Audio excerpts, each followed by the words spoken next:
about the hatred, the animosity. I am a man. Treat me like a human being.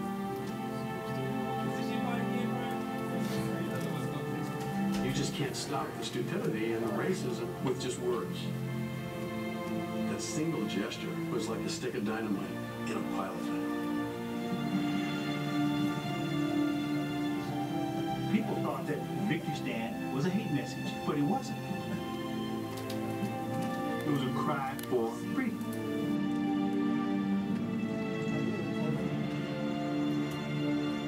Fists of Freedom. The story of the '68 Summer Games.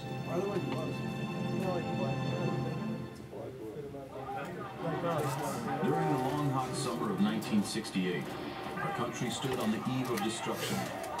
Conflict and struggle was everywhere. Against the war in Vietnam, against racial inequality, against poverty. It was alongside that messy backdrop of political and social unrest that a group of America's black track athletes willingly stepped into the cauldron. Well aware of the wholesale injustice that consumed them, two of those athletes took a courageous stand and delivered a single image so powerful and provocative, it remains a part of them and us to this day.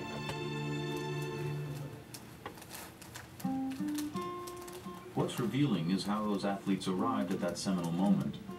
John Carlos and his fellow Olympic sprinters Tommy Smith and Lee Evans each struggled with life's hardships in different parts of the country. But their character and athletic talents were shaped by similar social and economic conditions.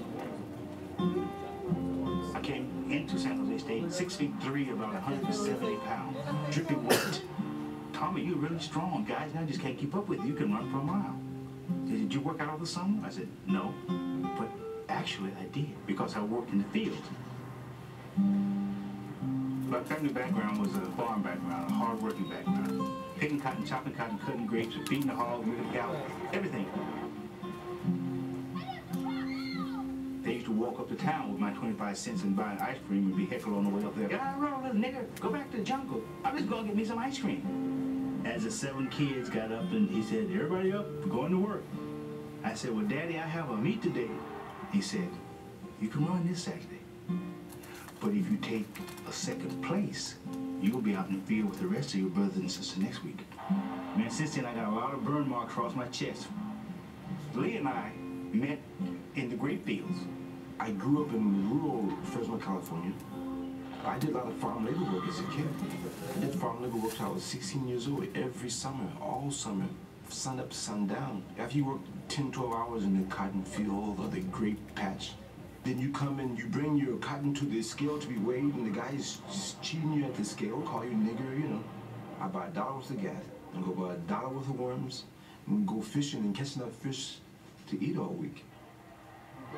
I saw this young kid over there talking all this smack, making noise. And I went over to one of the other top sprinters at the time and said, who the heck's this guy over there? And he said, I some high school kid named Carlos. John Carlos was New York City. More specifically, Harlem. On those streets, Carlos learned to fight his battles and handle his hustles.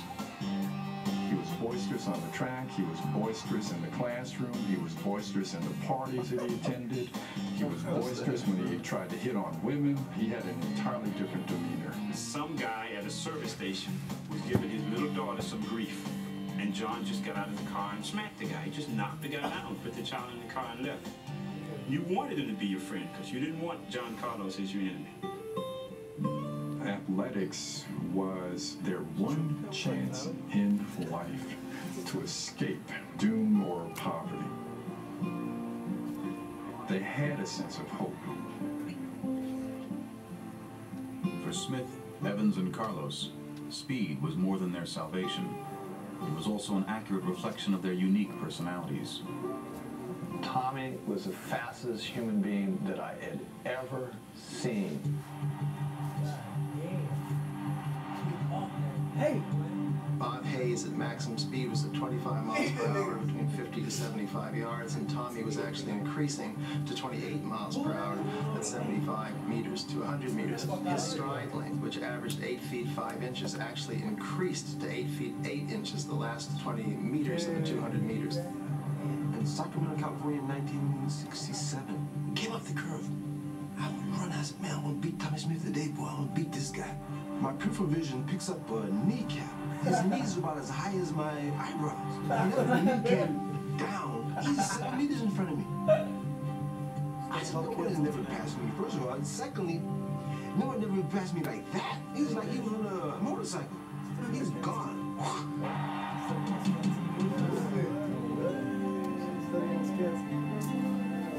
What? Majestic, it was gazelle-like, and you had that feeling that you sometimes were watching Tommy in slow motion, even when he was at full speed.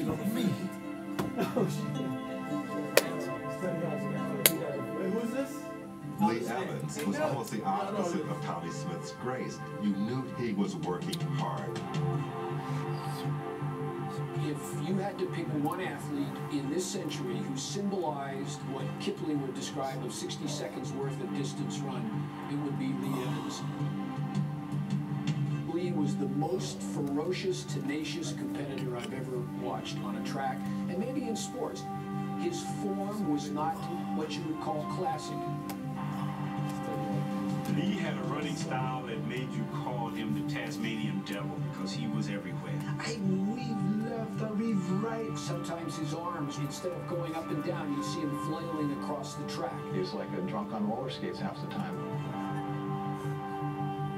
As he came down the track, it looked like he was one step away from death. With John, it was as if he was on the street up in Harlem, running from one fire hydrant to the next. Don't drink soda and come out and beat most guys. They're announcing last call for the 100 meters. All the other guys are down there at the starting line. John is sitting up in the stands joking with his friends. Drinking wine, smoking dope. After being challenged by 3 sprinters, he walked down underneath the stands, took his street clothes off, got in a track uniform. And he'd get down in the starting blocks and be talking to the sprinters. Carlos says in his heavy New York accent, "Come on, sucker, I want to see what you got." All 3 gifted athletes eventually came to San Jose State. Smith first, then Evans, and finally Carlos. Each lured to California by the school's legendary track coach, Bud Winter. San Jose was Speed City. San Jose State was smaller than USC or UCLA, which were the larger schools, and so there was a real expression that said to the rest of the world, here we are, guys, come get us, let's see if you can handle us. And it was definitely something that they knew they had, and they carried it with them very well.